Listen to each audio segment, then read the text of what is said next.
কাৰ্বি আংলং জিলাৰ ৰাইজে জনাইছে মই সুধি থাকোঁ তেখেতসকলক কৈছে যে ২৬টাৰ ভিতৰত ২৬টাই জিকিব বিজেপি গতিকে এইকাৰণে জিকিব কাৰণ বিজেপি কাৰ্যকালতে এই কাৰ্বি আংলঙলৈ শান্তি ঘূৰি আহিছে আৰু এইটো এটা সাংঘাতিক ধৰণৰ ঐতিহাসিক পৰিৱৰ্তন কাৰণ যি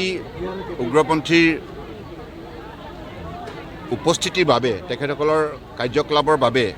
ইয়াত অশান্তি বিৰাজমান আছিল মানুহে কাম কৰিব পৰা নাছিল ভয়ত মানুহ জীৱন কটাব লগা হৈছিল কিন্তু এতিয়া সেই উগ্ৰবাদীবিলাকে এতিয়া শান্তিৰ পথলৈ ঘূৰি আহিলে মাননীয় প্ৰধানমন্ত্ৰী নৰেন্দ্ৰ মোদী ডাঙৰীয়া আৰু গৃহমন্ত্ৰী অমিত শ্বাহ ডাঙৰীয়াৰ যৌথ প্ৰচেষ্টাত আৰু কাৰ্বি আংলং জিলাৰ ৰাইজৰ সহযোগত আৰু অসম চৰকাৰ ডক্টৰ হিমন্ত বিশ্ব শৰ্মা ডাঙৰীয়া মুখ্যমন্ত্ৰীৰ সহযোগত আজি যেনেধৰণে ইয়াত শান্তি প্ৰতিষ্ঠা হ'ল শান্তি ঘূৰি অহাৰ বাবে ৰাইজ উৎফুল্লিত হৈছে ৰাইজ নিশ্চিন্তমনে এতিয়া কাম কৰিব পাৰিব আৰু এই অঞ্চলটো নিশ্চিতভাৱে পৃথিৱীৰ আটাইতকৈ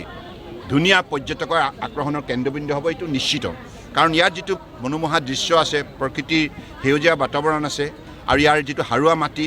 ইয়াৰ যিটো বাৰে ৰখনীয়া কৃষ্টি সংস্কৃতি সাৰুৱা পথাৰ গতিকে এই সম্পদৰাজি নিশ্চিতভাৱে আগন্তুক দিনত পৃথিৱীৰ মানৱ সমাজে ইয়াক প্ৰত্যক্ষ কৰিবলৈ সক্ষম হ'ব গতিকে সেই লক্ষ্যৰে আজি ভাৰতীয় জনতা পাৰ্টীয়ে এই অঞ্চলত কাম কৰি আহিছে ২০১৬ চনৰ পৰা আপোনালোকে দেখিছে এই অঞ্চলত ৰাস্তা পদূলি দলং অনুষ্ঠান প্ৰতিষ্ঠান মেডিকেল কলেজ বিভিন্ন ধৰণৰ এইবিলাক গঢ় লৈ উঠিছে কংগ্ৰেছৰ কাৰ্যকালত পূৰ্বতে ৬০ বছৰ এই অঞ্চলবিলাক সম্পূৰ্ণৰূপে ডাৰ্কনেছত আছিল কিন্তু এতিয়া পোহৰ আহিছে আৰু সকলো ৰাইজ উৎফুল্লিত সেইবাবে ৰাইজে বিচাৰিছে ভাৰতীয় জনতা পাৰ্টীয়ে কাৰ্বি আংলং অট'নমাছ কাউন্সিল পৰিচালনা কৰা এইটো মাননীয় মুখ্যমন্ত্ৰী ডাঙৰীয়াৰ সেইটো ডিছকাশ্যন নিশ্চিতভাৱে ইয়াত ৰাইজে যিহেতুকে কৈছে গতিকে ৰাইজৰ অনুৰোধটো নিশ্চিতভাৱে ইতিবাচক দৃষ্টিভংগীৰে বিবেচনা কৰিবৰ বাবে আমি আগ্ৰহী কিন্তু ইয়াতে নিয়ম নীতিৰ কথা আছে ৰাজ্য চৰকাৰৰ অনুমোদন লাগিব গতিকে ৰাজ্য চৰকাৰৰ মুৰব্বী ডক্টৰ হিমন্ত বিশ্ব শৰ্মা ডাঙৰীয়াৰ সৈতে কথা পাতি নিশ্চিতভাৱে এই ক্ষেত্ৰত আমি যাৱতীয় পদক্ষেপ হাতত ল'ম নে আজি ইয়াতে শেষ কৰোঁ আৰু সাংবাদিক বন্ধুসকল আপোনালোককো মই অনুৰোধ জনাইছোঁ আপোনালোকে বহুত কষ্ট কৰিছে আপোনালোকে সদায় সহায় কৰি আছে